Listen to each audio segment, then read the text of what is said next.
guys, it's Elise. Welcome back to My Cupcake Addiction. Today we're going to be making an amazing giant Twix no-bake slice.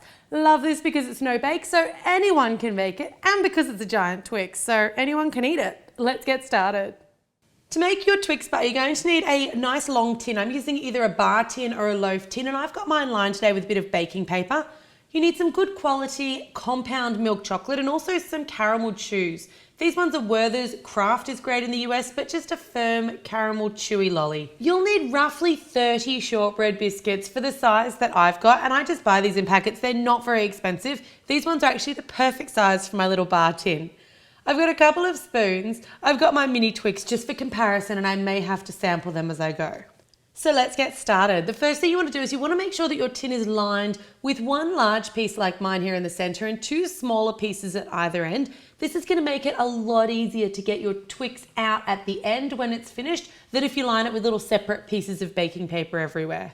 Take your melted chocolate now and you just want to pour it about a centimeter thick into the bottom of your loaf pan, which will actually become the top of your Twix bar. Just pour it in, then use a spoon to kind of level it out and push it into all the corners.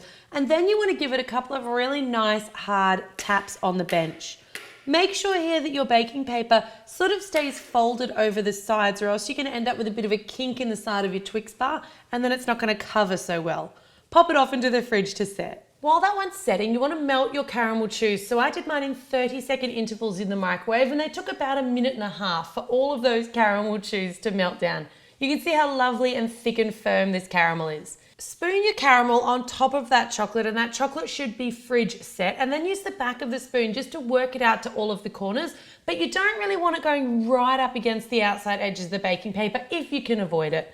Get it as neat as you possibly can and as level, and then take your shortbread biscuits, and we're going to do 2 layers of shortbread biscuit. Now if your tin is slightly taller, you might want to adjust your measurements here.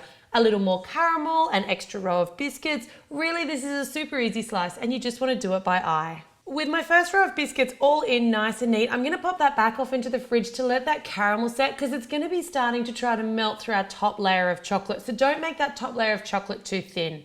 Once it's set, you can melt down a little bit more of, I like the caramel, or the chocolate's fine. And then you just want to spoon on an extra spoonful and use that as kind of a glue to stick your next layer of shortbread biscuits down.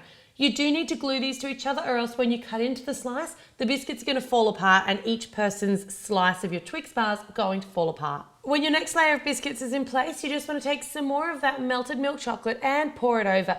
Now you don't want this to extend past the lip of your loaf tin or your bar tin. Give it a couple of really good hard taps down on the bench, because you want to make sure that all of that chocolate gets down into the sides and gets into all of the grooves. That's going to take a couple of hours in the fridge to completely set, and when it comes out it should be nice and firm and solid.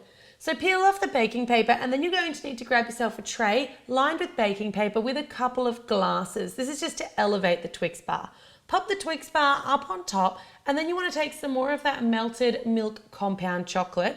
Now if that compound chocolate is too thick here, you can thin it out with a little bit of Crisco or a little bit of Kofa. Just pour it all the way over the top as evenly as you can, and working quite quickly before it starts to set. Just use a spatula or even the back of a knife just to smooth up the sides. Once you've smoothed up the sides, let it drip for a little bit, and then just use your spatula or your knife just to trim off that very, very bottom line so you've got a nice, neat base. Finally, you just want to take the back of a spoon and just kind of run it ever so lightly in the top chocolate and just back and forward to give it that kind of chocolatey bar top shape. Be careful here, as that might push a little bit of extra chocolate over the edges. So have your spatula or your knife at the ready, and make sure you do this while all the chocolate's still wet so you can neaten up any overspills before they set. So there you've got your awesome 3-ingredient, no-bake giant Twix bar slice. You can make one of these, or you could make many and join them together to make a mammoth Twix bar. I love this. It is my go-to recipe when I need something in a hurry. And trust me, when you bring this into a party, for some reason it is always the first thing to go. I have no idea why. For more cool candy and candy bar inspired recipes, make sure you subscribe to My Cupcake Addiction, or you can head on over and follow the My Cupcake Addiction Instagram, where I post all kinds of delicious pictures of all the tasty things that I find on my travels. Thanks very much for watching.